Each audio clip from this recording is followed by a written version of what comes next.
Welcome everyone at the second presentation of today. Our second speaker will be Maria Medina. She works at Microsoft. Her talk will be about the risks associated with developing custom AI solutions and what professionals can do to mitigate these risks. So please welcome Maria. Thank you all. Hello. Yes, I'm Maria, and at Microsoft I worked as a data scientist in an organization called Industry Solutions Engineering, or ISE for short. And we are in the services area, so what we do is work together with Microsoft Cloud customers kind of to innovate together in different AI projects in different industries. And we are making the team bigger and hiring, so if you are interested to know more, feel free to talk to me later. But yeah, maybe a bit disclaimer here. I'm not going to talk on behalf of Microsoft today, but I would like to share some of the learnings that I've got around this topic during my daily work. And I think it's important to talk about this because as AI professionals, we are kind of in the front line of this new AI wave that is coming, and I think it's really in our hands to make sure that we're building safe and responsible AI systems.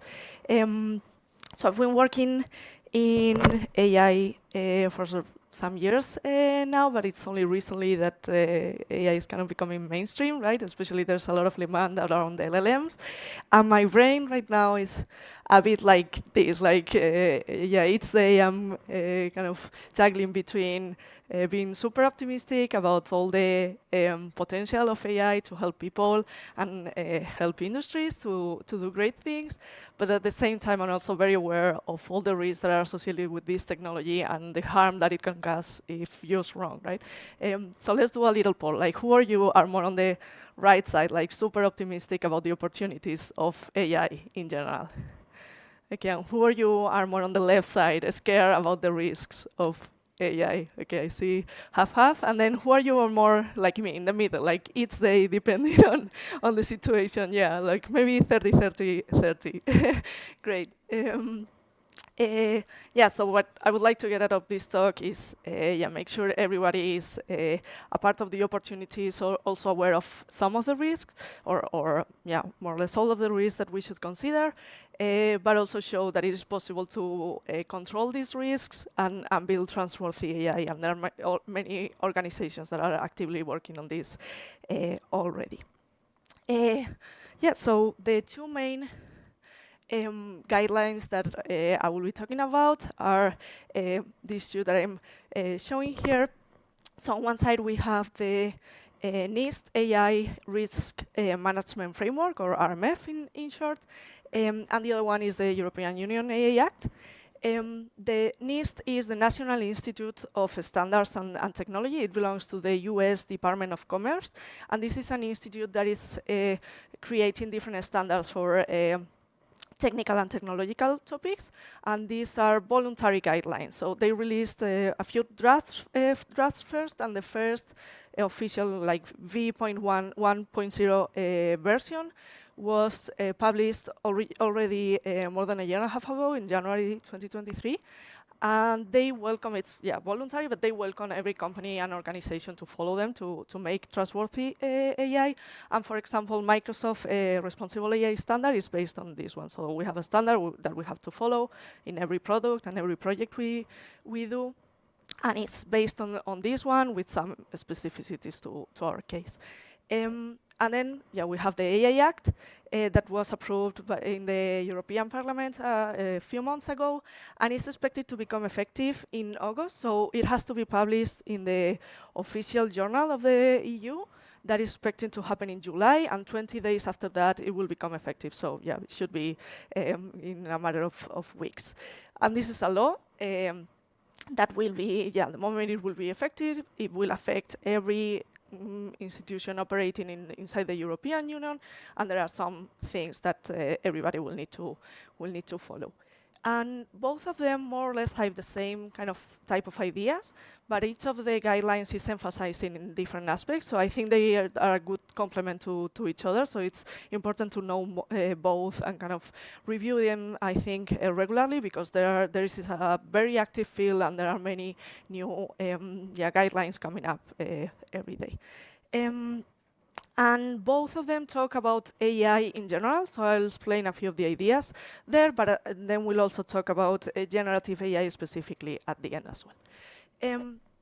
The first main point that both of them emphasize is the need to have a really solid risk management framework. So as with any other tech system, we need to have a process to check what are the risks and manage them. And this is a framework that is proposed by NIST with these 3 different stages: map, measure, manage. So mapping is about identifying the risks of our AI system based on the context that we are in.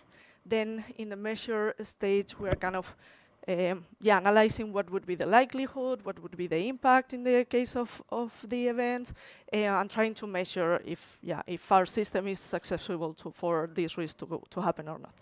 And then we have the manage stage, in which we prioritize these risks and act upon them, developing mitigations or controls or any other type of action to mitigate them.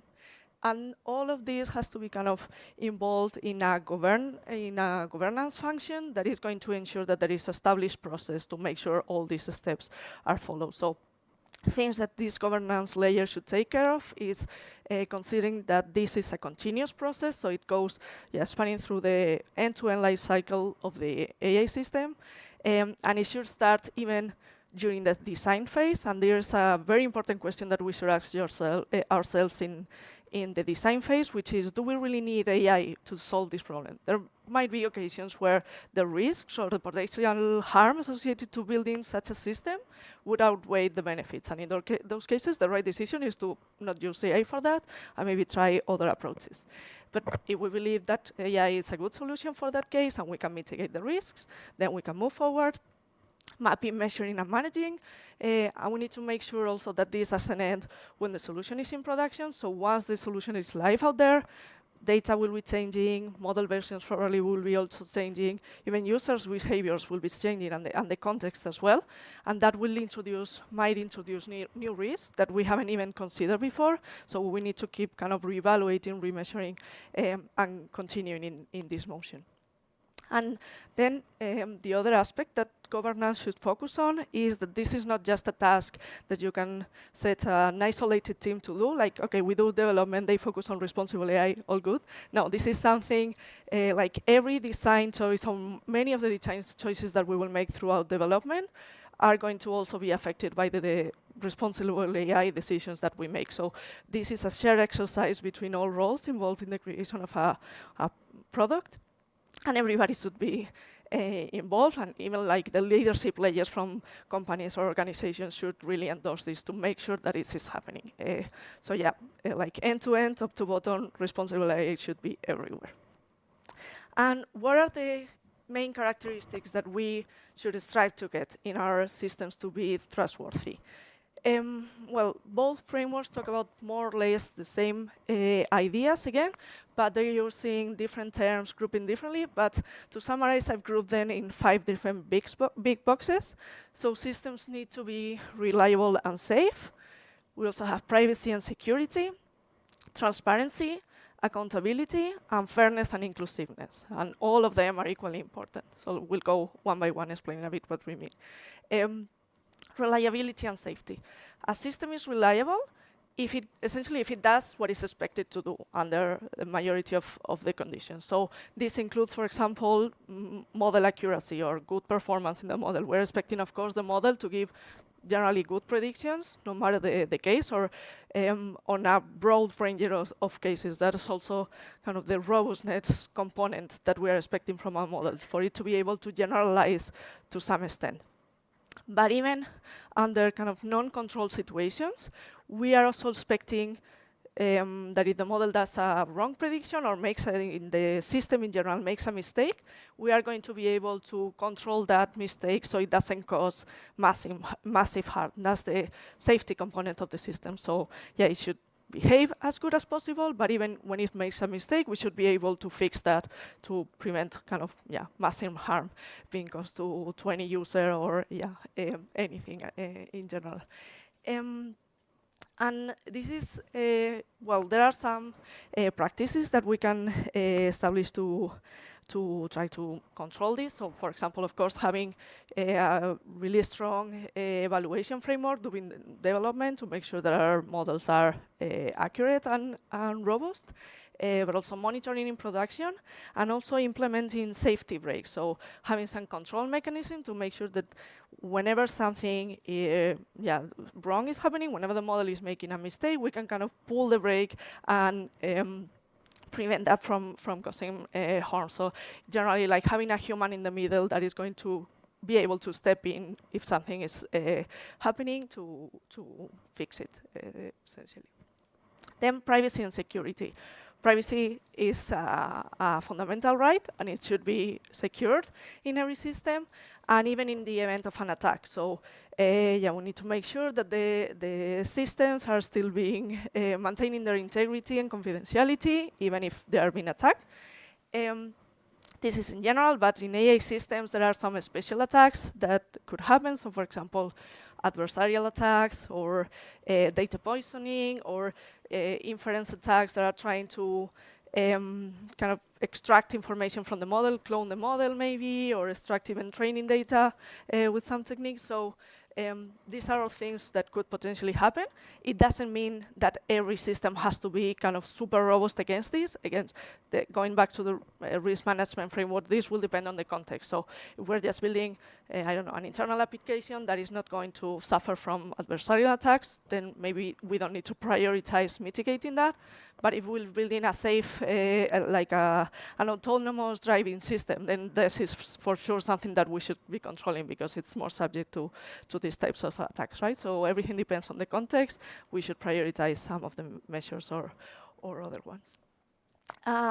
Then we have transparency, and this has two sides. So on one side, users should always know when they are interacting with an AI system. So it should be transparent to them that an AI system is behind the scenes making decisions.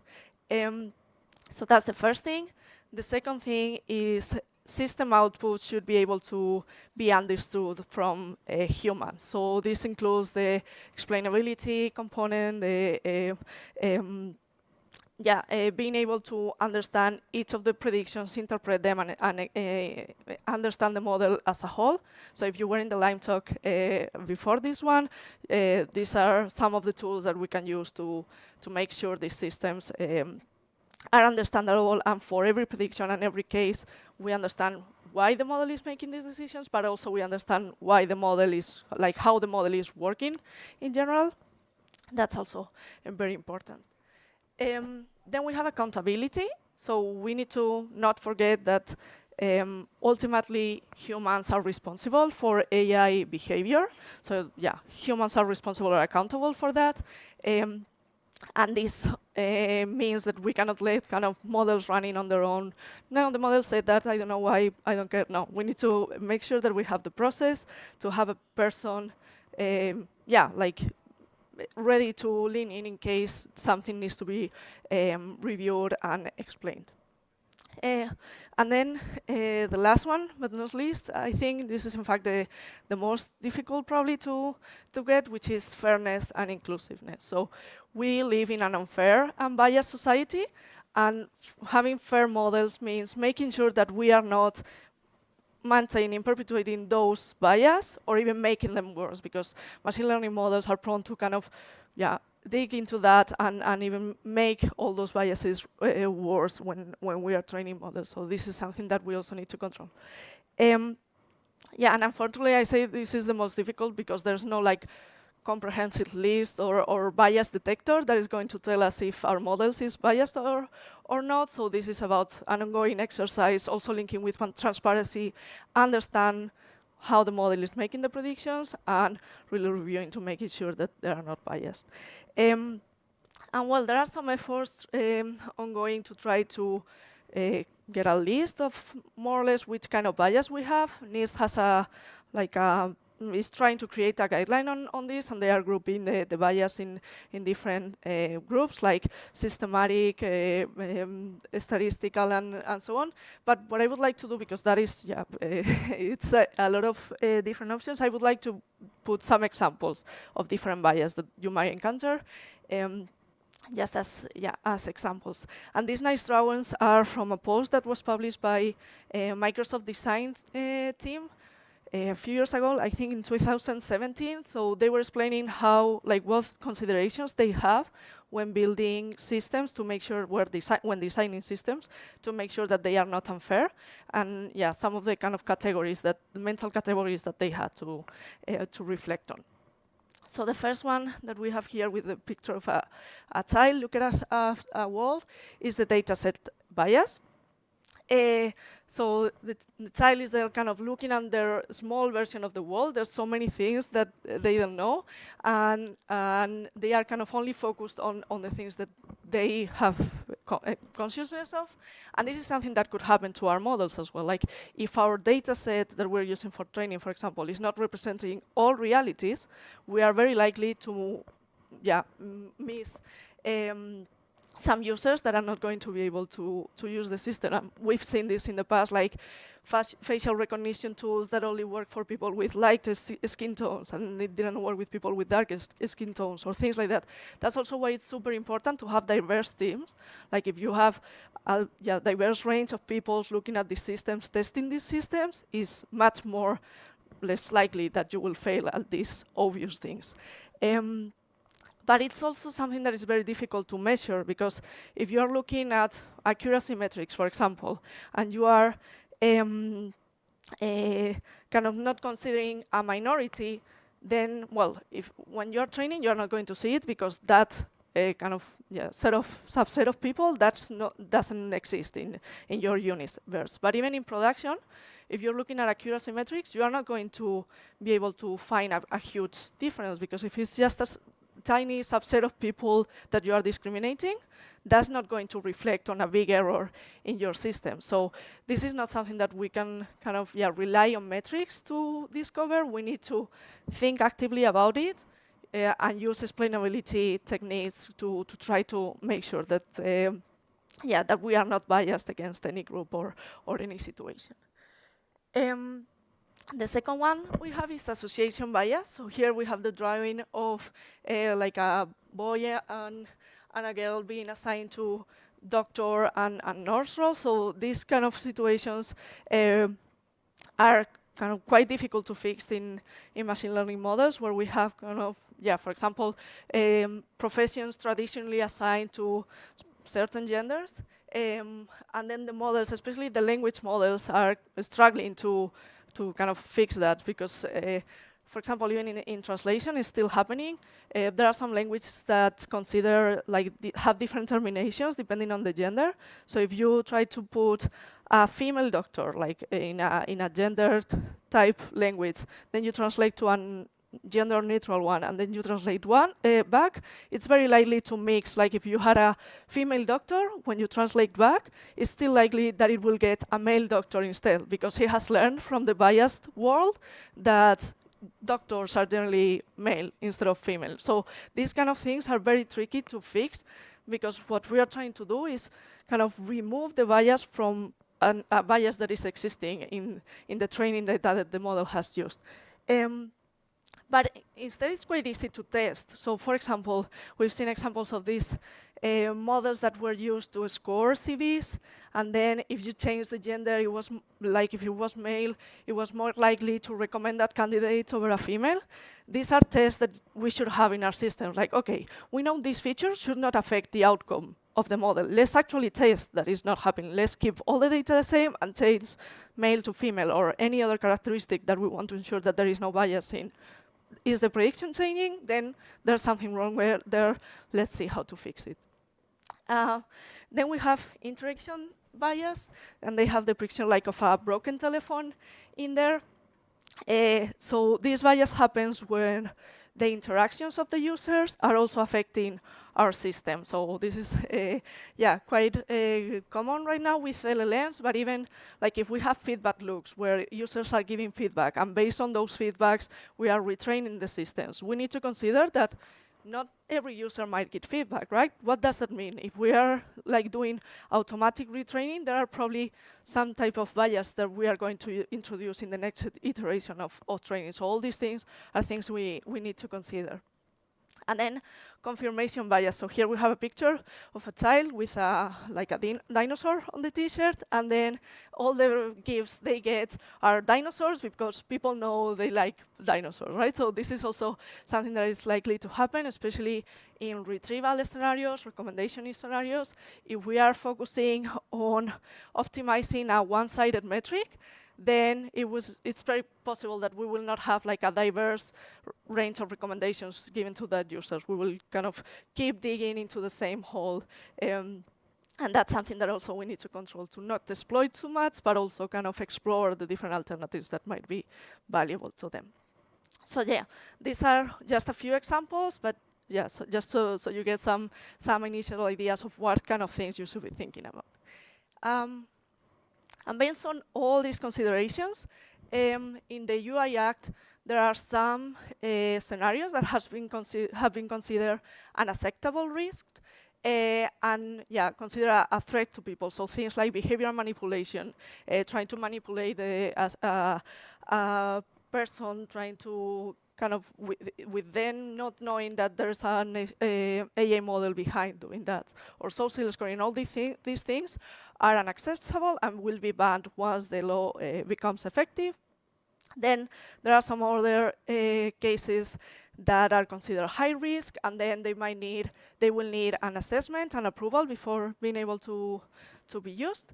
And there is a nice tool in the official website that you can use. They have like a questionnaire where you can find out which category your use case falls in. Most of the cases will be limited risk, minimal risk, meaning that you don't need to comply with any of these. The only thing that you need to do is go through the risk management framework and document every decision that you have made to ensure that the system is safe. And then let's go for a minute to the risks associated with generative AI in particular.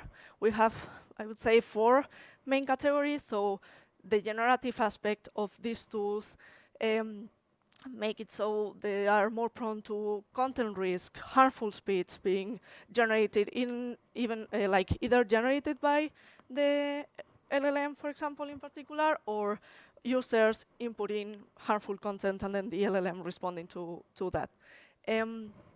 And we also have prompt injection, so kind of user tricking the system, the LLM, into doing something that it was not originally designed for, or kind of steering the conversation towards something that it was not intended at the beginning. Then we have data leakage because of the autocomplete nature of these systems. It might be possible that they leak confidential information to users that should not have access. And then, of course, hallucinations. If there is no enough context provided to the LLM in order to answer the question, then it will try to pick the context from the base training, right? And it might not be grounded on real truth. So what are the things that we need to do to ensure that these systems are safe? Mitigation layers everywhere. Like, we have to really establish a lot of controls to make sure that we are kind of cutting the most of the unwanted effects from these systems. So going from kind of the initial flow to the end flow of LLM interaction, we need to filter the inputs. So like reducing the input size to a reasonable size to make sure that users are not kind of doing injection attacks with lots and lots and lots of examples of kind of fake behavior that they want to try the LLM to have. Trying to do intent detection, like detecting if the user has some kind of harmful intentions. So we can do this with classification models or other LLMs themselves. Yeah, and maybe route those harmful conversations to a default I don't know answer or things like this. Model selection is also very important. There are some models that are more prone to jailbreak attacks than other. For example, GPT-4 is more likely to not be kind of able to steer the conversation in a different direction compared to GPT-3.5. And also in really sensitive cases, you might also consider fine-tuning for safety. So if you provide a lot of examples of risk scenarios and how you expect the LLM to respond in those scenarios, you could fine-tune your model to that.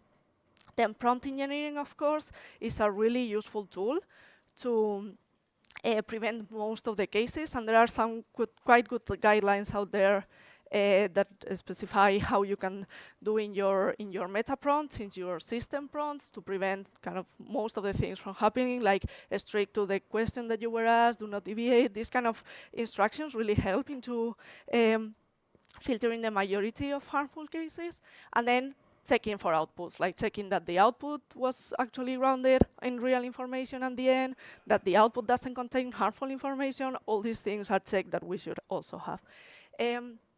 And of course, always having a human in the loop, like not letting that model go freely into the wild, always having someone who can ensure that this type of models cannot do any harm. And some techniques that are really nice here is AI red teaming. So red teaming is like when a group of people try to go into a system and hack it, try to see where it's failing. So it's really good to do that with AI. And teams normally kind of get together, try to break the model, compile a list of all the attacks that were successful, and then decide if they want to act on them. And then, of course, a lot of monitoring to make sure that the mitigations that we put in place are actually working. So to end, I would like to just end with a quote from Natasha Crampton. She's the responsible AI officer Chief Responsible AI Officer from Microsoft, and she says, the responsible AI is both a practice and a culture. So as a practice, there are many actions that we can do, kind of concrete actions to ensure that our systems are safe.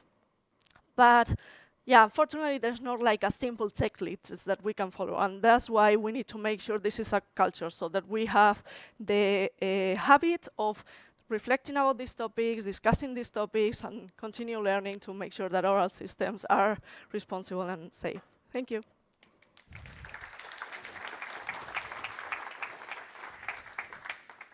Thank you, Maria. Other questions from the audience?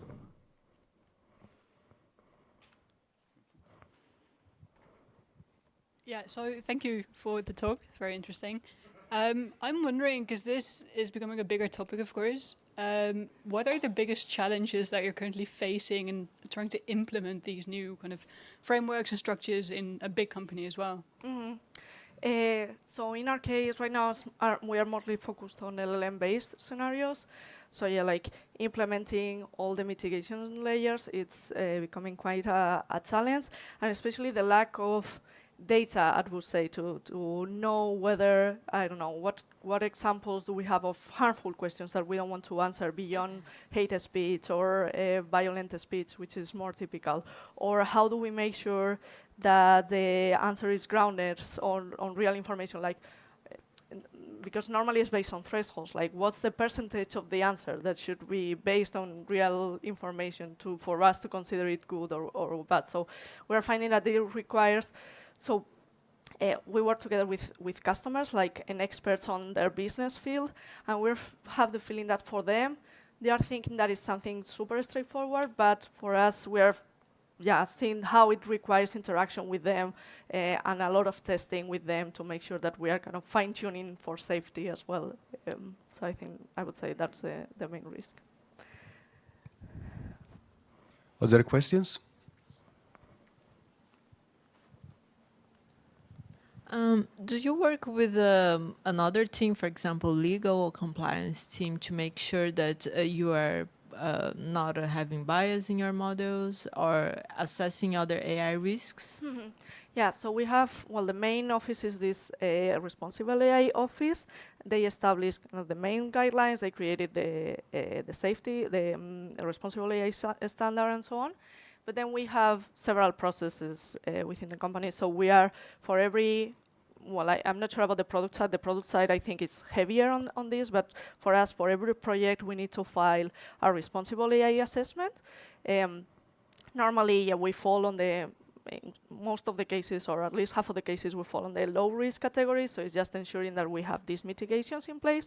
But for the high risk ones, we have an ethical committee that has to review everything and like have additional questions. And so before going to production, there are like, yeah, a lot of steps that have to be followed on this. So yeah, depending on the severity of the case, we normally interact more with the kind of responsible AI champions for the low risk scenarios. For the highest risk, then we go to the ethical committee and so on, and it's kind of a whole new process that gets involved. Yeah. May I ask a second? So you talk about a responsible AI champions, and I don't know if you can answer that, but you have every champion per team or per project? No, it's more per team. So everybody in the project is expected to go through this responsible AI assessment, and we have kind of global trainings for every, so all these principles of AI, every employee at Microsoft has to follow that training, so everybody knows a bit. But then the champions are like go-to persons inside the bigger team.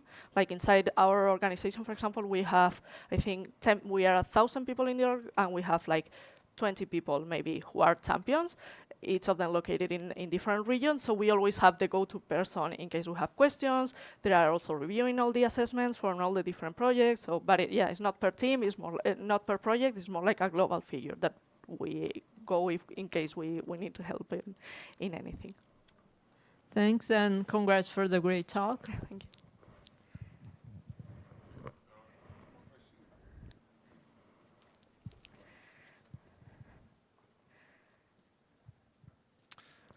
This is not super, I'm not sure how related this is, but are you concerned about kind of like a greenwashing style approach where if it becomes a marketing term, like I'm sure we saw years ago of deep learning, etc., people would just start claiming that the AI is responsible, and then some dangers will be hidden away?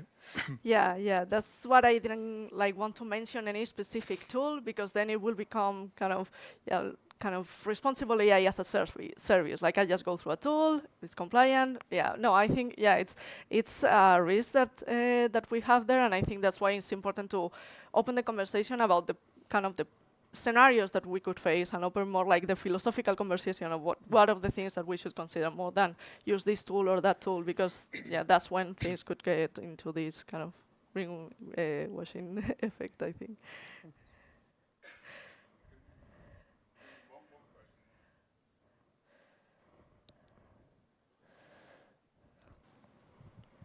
Hi, thanks for the talk. I have a question about organization sizes. So most of the questions have been related to really large companies or organizations. And I was wondering, what would you recommend if your company or organization is small or medium sized? I hear a lot of different expertises that are required. So would you then outsource some of these functions? Would you focus? Is a bigger corporation like Microsoft helping in any way? Could you elaborate on that, please? Yeah, well, I think, in a bigger corporation, it's easier to have the process established already and like the training tools we have and so on. So we have our own standard, but yeah, there are great standards out there already that you could start using. So that part, I think, is already there. Outsourcing the kind of responsible AI development part, I think that could be risky, because then you don't have control and you don't have the mindset on what kind of things you should be kind of aware. So I think it's more like an ongoing exercise of starting having these conversations. Okay, which things could happen in our system? What things we need to check? Let's just try to explain the predictions and see if we have any type of bias. So it's more like an ongoing process, and I think it's quite a journey. So it's not easy, but I think the global guidelines are really good for also for small companies to start working and reflecting on the topics. Thanks.